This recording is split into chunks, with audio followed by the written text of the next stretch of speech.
Hello my dear friends, आपका MNT Hindi कहानियों में स्वागत है। आज मैं आपके लिए एक कहानी लेकर आई हूँ। इस कहानी का नाम है मृत्यु की कहानी। कहानी एक कबूतर की। एक बार की बात है, एक बहुत ही प्राचीन शिव मंदिर में सभी देवगण शिवजी की उपासना करने आते थे।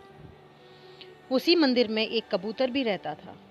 एक दिन यमराज उस मंदिर में आए और उस कबूतर को देखकर मुस्कुराए।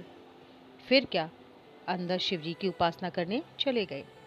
कबूतर यह देखकर चिंतित हो गया और उदास होकर बैठ गया। तभी वहां गरुड़ पर सवार होकर विष्णु भगवान पधारे और मंदिर में चले गए। कबूतर को उदास देखकर गरुड़ जी बोले, क्या हुआ, कैसे उदास बैठे हो? इस पर कबूतर ने कहा, क्या बताऊं, मैंने सुना है यमराज जिसको देखकर मुस्कुरा जाते हैं तो उसकी मृत्यु निकट होती है।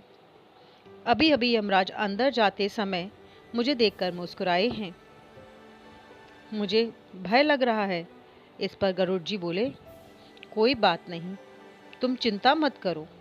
मैं तुम्हें यहाँ से बहुत दूर छोड़कर आता हूँ, जहाँ मौत तो क्या, मौत की परछाई भी नहीं आ सकती। फिर क्या था, गरुड़ जी ने कबूतर को अपनी पीठ पर बैठाया और 7 समुंदर पार एक कोठरी में छोड़ दिया और कहा, अब तुमको यमराज कभी भी नहीं ढूंढ पाएंगे। अब तुम निश्चित हो जाओ। गरुड़ जी वापस आ गए। तभी यमराज शिव मंदिर की उपासना कर वापस लौटे तो देखा कबूतर वहां नहीं था। वो फिर मुस्कुराए। इस पर गरुड़ जी ने पूछा, प्रभु आप क्यों मुस्कुरा रहे हैं? यमराज जी ने कहा, यहाँ जब मैं आया था तो एक कबूतर बैठा था।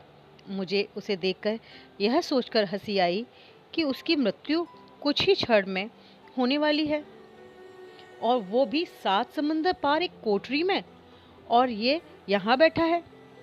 यह वहाँ कैसे पहुँचेगा?